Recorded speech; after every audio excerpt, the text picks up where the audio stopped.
కళాశాలల్లో ప్రవేశాలకు సంబంధించి వచ్చిన దరఖాస్తులను జూలై 1వ తేదీ నుంచి పరిశీలించనున్నట్లు ఆర్జీయూకేటీ కన్వీనర్ అమరేంద్ర తెలిపారు. నూజివీడు పట్టణంలోని ట్రిపుల్ ఐటీలో ఆయన శుక్రవారం మాట్లాడుతూ ఆర్జీయూకేటీ పరిధిలోని 4 campuses Nuzvid, RK Valley, Ongole, Srikakulam 2024-25 admission సమాచారం కొరకు చేసిన పాత్రికేయ మిత్రులకు స్వాగతం. మనకి ఈ 2024-25 విద్యా సంవత్సరం గాను అడ్మిషన్స్కి అప్లికేషన్ దరఖాస్తు చేసుకునే దానికి చివరి తేదీ 25/6/2024 నిర్ణయించబడింది. అప్పటి వరకు టోటల్గా 53,863 మంది దరఖాస్తు చేసుకున్నారు. వీరిలో 34,154 మంది ప్రభుత్వ పాఠశాలల నుంచి, 19,671 మంది ప్రైవేటు పాఠశాలల నుంచి మరియు 38 మంది ఇతర రాష్ట్రాల నుంచి దరఖాస్తు చేసుకున్నారు. సో ప్రతి సంవత్సరం లాగానే బాలికలు 30,857 మంది మరియు బాలురు 23,006 మంది దరఖాస్తు చేసుకున్నారు. మొత్తం దరఖాస్తుదారులు ప్రత్యేక కేటగిరీస్ కింద like cap children of armed persons 2,582, Bharat scouts and guides నుండి 270, ఫిజికల్లీ హ్యాండిక్యాప్ నుంచి 332, ఎన్సీసీ నుంచి 1830 మరియు స్పోర్ట్స్ నుంచి 1162 మంది దరఖాస్తు చేసుకున్నారు. ఈ ప్రత్యేక కేటగిరీ దరఖాస్తుదారుల సర్టిఫికేషన్స్ మనం 1వ తారీఖు పరిశీలన 1వ తారీఖు నుంచి స్టార్ట్ చేస్తున్నాము. సో దీనిలో జూలై 1 నుంచి 3 వరకు క్యాప్ వాళ్ళ చిల్డ్రన్ ఆఫ్ ఆర్మడ్ పర్సన్స్ వాళ్ళ దరఖాస్తులు, భారత్ స్కౌట్స్ అండ్ గైడ్స్ వారి దరఖాస్తులు 2-3 తేదీల్లో, ఫిజికల్ హ్యాండిక్యాప్ స్టూడెంట్స్ దరఖాస్తులు 3వ తారీఖున, ఎన్సీసీ అండ్ స్పోర్ట్స్ సర్టిఫికేట్ కలిగిన వారి దరఖాస్తులు మనం 3, 4, 5 తారీఖులో పరిశీలన చేస్తున్నాము.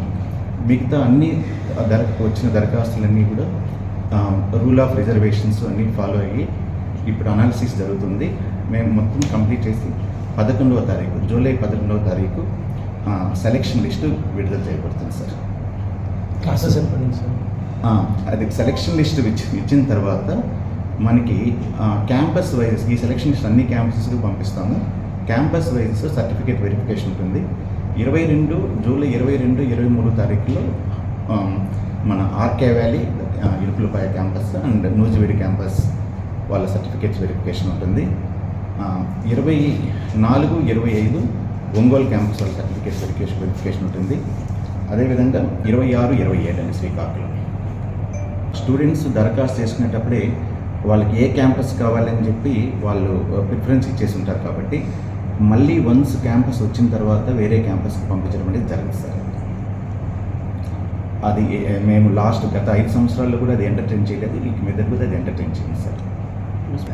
వన్స్ క్యాంపస్లోకి ఏ క్యాంపస్లోకి వాళ్ళు అయితే సీట్ వస్తుందో అదే క్యాంపస్లో ఉన్నాం 6 సంవత్సరాలు చదవాల్సింది సార్. స్పెషల్ కేటగిరీ కింద వాళ్ళు దరఖాస్తు చేసుకునేటప్పుడు ఏదైనా కారణం చేత వాళ్ళు సర్టిఫికేట్లు లేకుండా స్పెషల్ కేటగిరీ పెట్టడం మర్చిపోయింటే వాళ్ళకి కూడా ఇప్పుడు పర్మిట్ చేస్తున్నాం సార్. వాళ్ళు డైరెక్ట్గా సర్టిఫికేట్స్ తీసుకునేసి మనకు వెరిఫికేషన్కి వచ్చేయచ్చు. ఈ మనకి ఏదైతే డేట్స్ మనం మెన్షన్ చేస్తున్నామో ఆ తేదీల్లో వాళ్ళకి వస్తే కూడా మనం పర్మిట్ చేస్తున్నాం సార్. అదేవిధంగా కొందరు students by mistake special category పెట్టేసి ఉంటారు. వాళ్ళకి లిస్ట్ కూడా మనం వెబ్సైట్లో పబ్లిష్ చేసాం. సో వాళ్ళు స్పెషల్ కేటగిరీ పెట్టుంటారు కానీ వాళ్ళకి సర్టిఫికేట్ అయితే ఉండదు. అలాంటి వాళ్ళు కూడా ఏం వరీ కానీ అవసరం లేదు. వాళ్ళకి జనరల్ కేటగిరీ కింద మనం కన్సిడర్ చేస్తాం సార్. సెలెక్ట్ అయిన క్యాండిడేట్లు నూజివీడు, ఆర్కే వ్యాలీ క్యాంపస్లో 22, 23 తారీఖులో రిపోర్ట్ చేయాలి. ఒంగోలు క్యాంపస్ వాళ్ళు 24, 25 తారీఖులో రిపోర్ట్ చేయాలి. వీళ్ళు ఎక్కడంటే వీళ్ళ సర్టిఫికేషన్ వెరిఫికేషన్ మనకి ఇరుకులపాయలైనా జరుగుతుంది సార్ ఒంగోలు క్యాంపస్ వాళ్ళకి. అదేవిధంగా శ్రీకాకుళం క్యాంపస్ సెలెక్ట్ అయిన వాళ్ళు 26, 27 తారీఖులో శ్రీకాకుళం క్యాంపస్లో వాళ్ళకి సర్టిఫికేట్ వెరిఫికేషన్ జరుగుతుంది.